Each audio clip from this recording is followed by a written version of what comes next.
Hello and welcome to The World Tonight on Asia One. Coming up today, the UAE quits OPEC.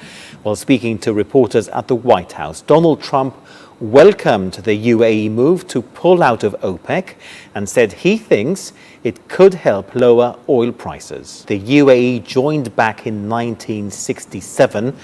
Why is it leaving now?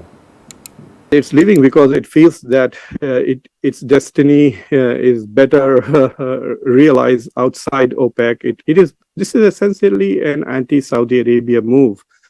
Saudi Arabia has for a long time been the leader of the Gulf, leader of OPEC. Saudi Arabia has determined the price of oil in the past, and now UAE is rebelling against Saudi Arabia. In fact, I think UAE does not want to be part of the Muslim world, the Arab world, as well as so it is. For example, if you take I2U2, UAE is part of a quadrilateral arrangement with United States, Israel, and India. So you can see that UAE sees its destiny with countries outside the Arab world. In fact, even outside OIC, and the current rulers of UAE feel that they are more comfortable with Israel and India than they are with Saudi Arabia or Egypt or Turkey. Now, both Donald Trump and Russia have welcomed the UAE decision. They say it will help lower oil prices. Do you agree? And if so, are you able to explain to us why this is the case? So it's a bit perplexing as to why both Russia and the United States want the oil price to go down. They are biggest producers. The production capacity of Saudi Arabia, the amount Saudi Arabia produces is 11.2% of the global oil production, 11.5%. Russia produces just slightly less than Saudi Arabia, and the US produces more than Saudi Arabia. So if the price of oil is up, Russia also benefits a lot because Russia also exports oil. If the price of oil goes down, and then Russia gets to export less in terms of revenue. So its income goes down, and Russia more or less has become basically an exporter of natural resources. So I don't understand why Russia, which is also a member of OPEC Plus, is so keen on allowing the price of oil to go down, because in the last 2 months since the war started, Russia has been one of the beneficiaries. I can understand why the US wants the oil price to go down, because oil prices, the global oil market price determines at what price Americans will buy oil. So even though the US produces a lot of oil, it doesn't export much. So it's not going to make money. And if the price of oil goes down, then Americans will be able to pay less at the gas, and it will reduce inflation, and that will kind of fulfill one of the promises that Donald Trump made, that he will bring the cost of living down. So from that point of view, I can understand why the US is happy that UAE is out, and it will reduce, eventually have an impact on the price of oil, bringing it down. But Russia's position is a bit perplexing. I don't understand why, except to say that maybe Russia is happy that Saudi Arabia's influence on the oil market, quotas and pricing is reduced. So that's the only explanation I think of. How might oil markets react in the short versus the long term, do you think?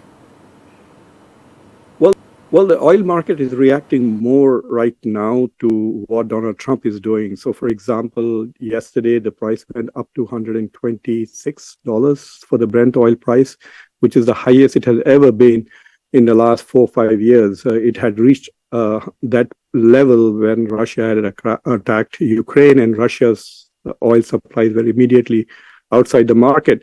But I think at the moment, the markets are reacting more to what is happening with the Strait of Hormuz, because it's blockaded, and about 20 to 25% of all energy is not available. So there's a supply crunch, as a result of which the price is high.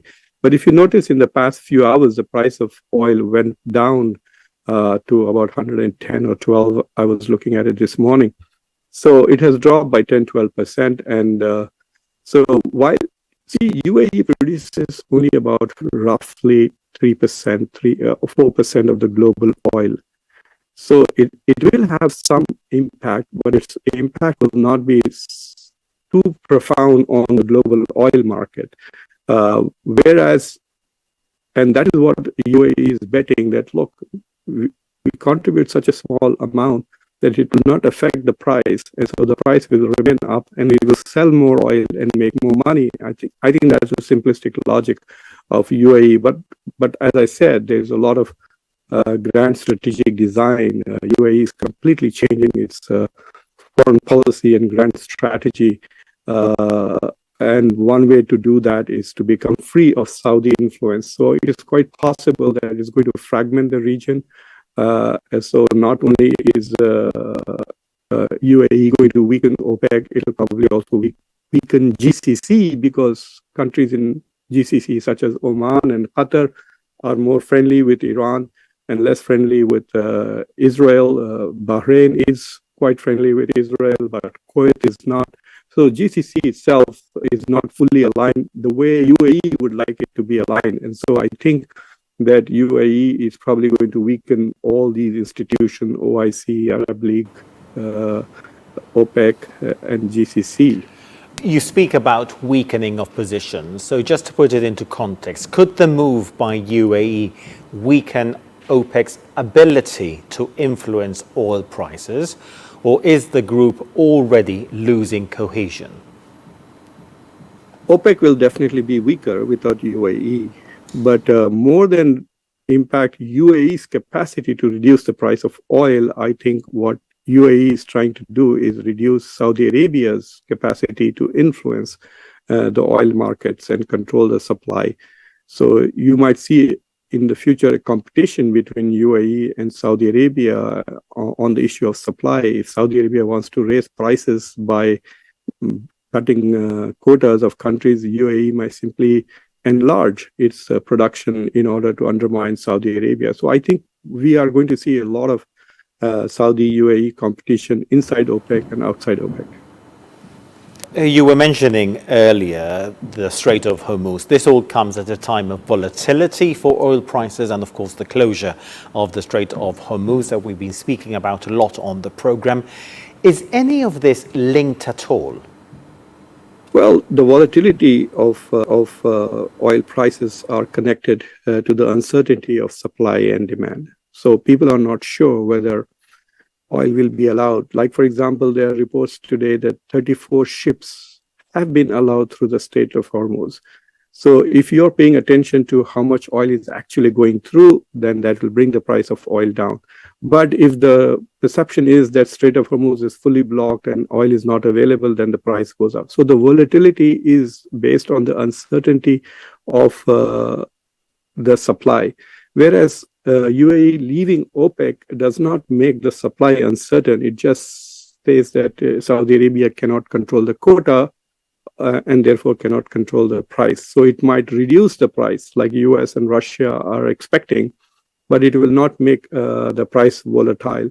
Volatile means that one day it is $110 per barrel and then 85 or 90. So this up and down in a very short period of time, that is not. To put it very simply, UAE's exit from OPEC will not destabilize oil prices. It will simply increase supply and reduce price. Yeah, Professor Muqtedar Khan, thank you so much for that. He's a senior fellow of the Middle East Policy Council at the University of Delaware. Thank you for your time on the program today.